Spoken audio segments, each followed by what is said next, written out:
नमस्कार दोस्तों।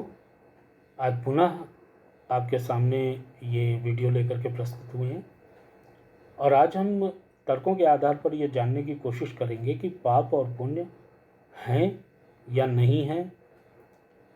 अगर हैं तो किस प्रकार से हम समझें कि ये पाप है और ये पुण्य है, और हमें जीवन में किन बातों का ध्यान रखना चाहिए कि हमसे पाप ना हो। तो आइए सबसे पहले कुछ बेहद छोटी छोटी चीज़ें जान लें। नंबर एक बात तो ये कि जो भी इस सृष्टि में जन्म लेता है, चाहे वो जड़ हो, चेतन हो, चाहे किसी प्रकार का पदार्थ हो, तत्व हो, कोई भी हो, जो भी इस सृष्टि में जन्म लेता है वो अपना कर्तव्य कर्म निश्चित करा करके ही ऊपर से आता है। कौन इस सृष्टि में क्या योगदान देगा ये पहले से निश्चित होता है। चाहे वो पेड़ हो, चाहे पहाड़ हो, चाहे कंदरा हो, चाहे बर्फ हो, चाहे नदी का पानी हो, चाहे मिट्टी हो, चाहे खेत हो, चाहे कुछ भी हो, कोई भी चीज़ अगर होती है तो उसका भाग्य, उसका कर्तव्य, उसका कर्म पहले से ही निश्चित होता है और उसका समय भी निश्चित होता है कि वो कितने समय तक इस सृष्टि में अपने रोल को निभाएगा। तो अब ये तो निश्चित हो गया कि सृष्टि में सारी चीज़ें अपना अपना रोल, यानी कि अपना अपना चरित्र, अपना कर्तव्य, अपना कर्म, अपना भाग्य पहले से निश्चित करा करके लेकर के आती हैं। तो इसमें अनेकों प्रकार के विरोधाभासी चरित्र भी होते हैं। जैसे अच्छा आदमी है तो बुरा आदमी है, अगर दया करने वाला है तो जल्लाद भी है, अगर बचाने वाला है तो मारने वाला भी है, अगर सुरक्षित रखने वाला है तो लूट के ले जाने वाला भी है, अगर यहाँ लूट करके भागने वाला है तो उसे दौड़ा करके पकड़ने वाला भी है, अगर यहाँ अपराध करने वाला है तो उसे सजा देने वाले भी हैं। तो इस प्रकार से अनेकों विरोधाभासी चरित्रों से मिलकर के ये सृष्टि का रंगमंच तैयार किया गया है।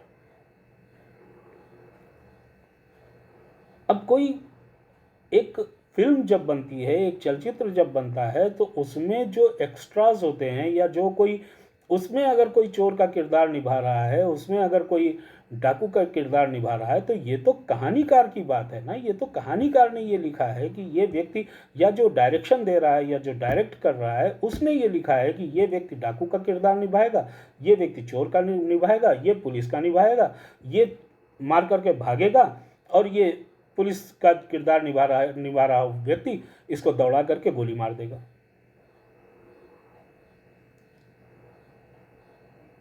तो आप देखिए, मार करके वो भी भागा और इसने भाग करके उसको मार दिया।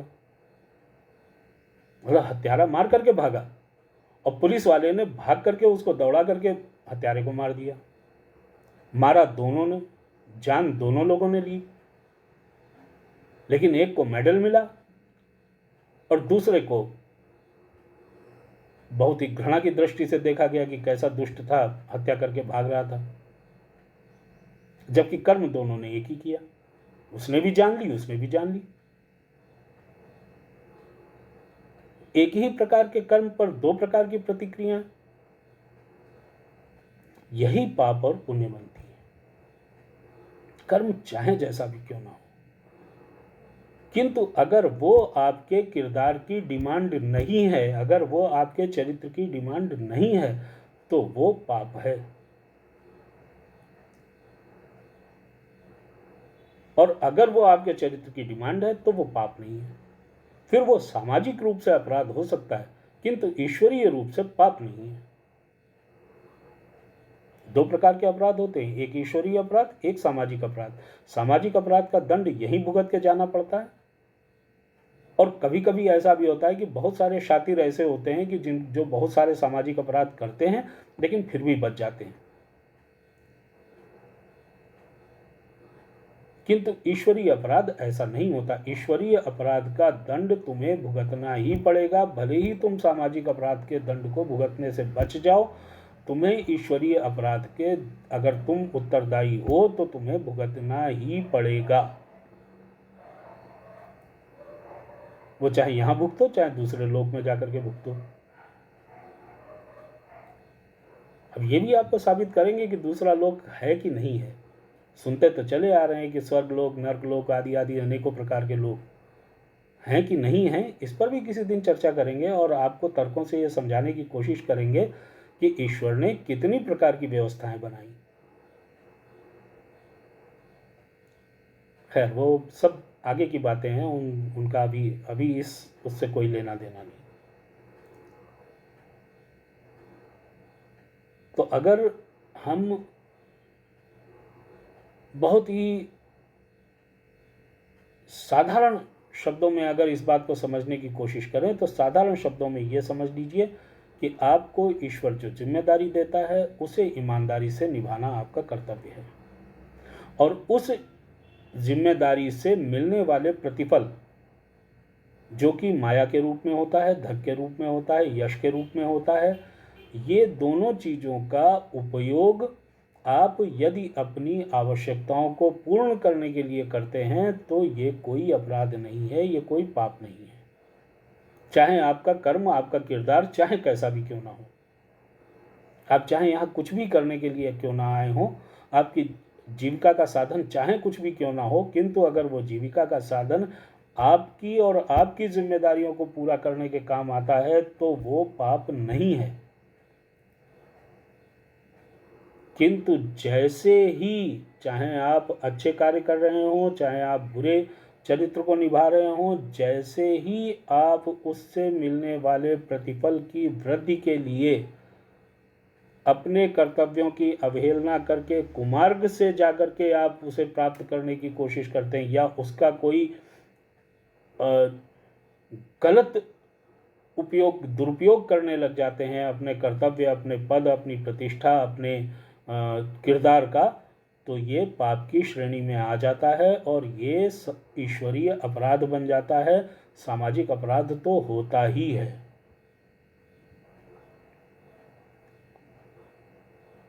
तो जो ईश्वरीय अपराध बन जाता है वो पाप है, जो ईश्वरीय इच्छा है वो पुण्य है। अब जैसे आपको बताता हूँ कि मान लीजिए कि कोई चोर था, अब वो चोरी करके भाग रहा था और भागते समय उसको लगा कि कोई एक व्यक्ति ऐसा है, किसी घर के पास रुक गया और उसने घर में ये सोचा, उसको आवाज़ें सुनाई पड़ी कि उनके घर में खाने को नहीं है, पहनने को नहीं है और कल का वो जीवन कैसे जिएंगे उनको समझ में नहीं आ रहा। तो वो चोर अगर अपने परिवार की चिंता किए बगैर अपने लूटे हुए धन का कोई हिस्सा या पूरा धन जो भी है अगर उनके घर पर छोड़ करके चला जाता है और उसका वो सदुपयोग कर लेते हैं, वो प्राणी भूख से बच जाते हैं, तो ये चोर का पुण्य गिना जाएगा। उसने अपने को कष्ट में डालकर दूसरों की सेवा की, उसकी वृत्ति चाहे जो भी रही, उसका कर्म चाहे जो भी रहा, किंतु उसकी मनोवृत्ति अच्छी थी, उसने अपने को कष्ट में डाला और किसी दूसरे को तकलीफ से बाहर निकाला, ये उसके पुण्यों में ही लिखा जाएगा।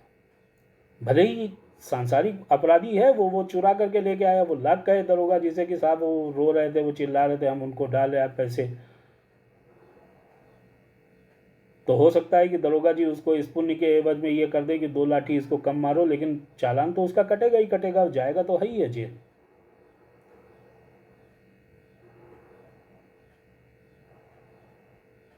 तो कहने का तात्पर्य यह है कि ईश्वर ने जो कर्तव्य आपके लिए निश्चित किया है उस कर्तव्य को कीजिए। उस कर्तव्य को करते करते यदि आप दूसरों को सुख देने के लिए कोई कार्य कर सकते हैं तो कीजिए, यह आपका पुण्य बन जाएगा। अब ये कर्तव्य चाहे आप अच्छा करते हो, चाहे बुरा करते हो, चाहे आप कोई कर्म करते हो, इससे कोई लेना देना नहीं है। ईश्वर ने सबको कोई ना कोई रोल निभाने के लिए नीचे भेजा है। इसमें कोई छोटा रोल, बड़ा रोल, अच्छा रोल, बुरा रोल, कुछ भी नहीं। और नीचे माया के दरबार में हर व्यक्ति के लिए न्याय की व्यवस्था है। हर व्यक्ति को न्याय के अधीन चलना पड़ता है। थोड़े समय तक इस दरबार में तो वो बच सकता है, माया के नगरी में तो बच सकता है, लेकिन अंतपंत भुगतना उसे भी पड़ता है जो इस माया नगरी में फंसा हुआ है आकर के, क्योंकि यहाँ के भी कुछ नियम है। माया कोई कमज़ोर थोड़ी ना है परमात्मा से।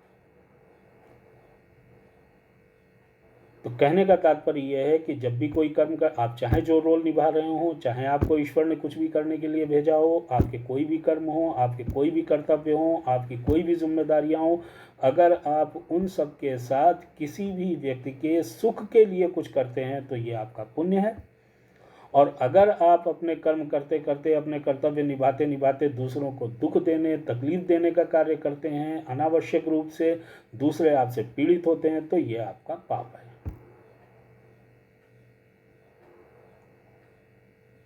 इस बात से कोई अंतर नहीं पड़ता कि आप क्या कार्य करते हैं, आप साधु हैं कि आप लुटेरे हैं, इससे कोई फर्क नहीं पड़ता। आप साधु हैं तो भी सांसारिक कानून के अंतर्गत आते हैं, आप लुटेरे हैं तो भी आप सांसारिक कानून के अंतर्गत आते हैं।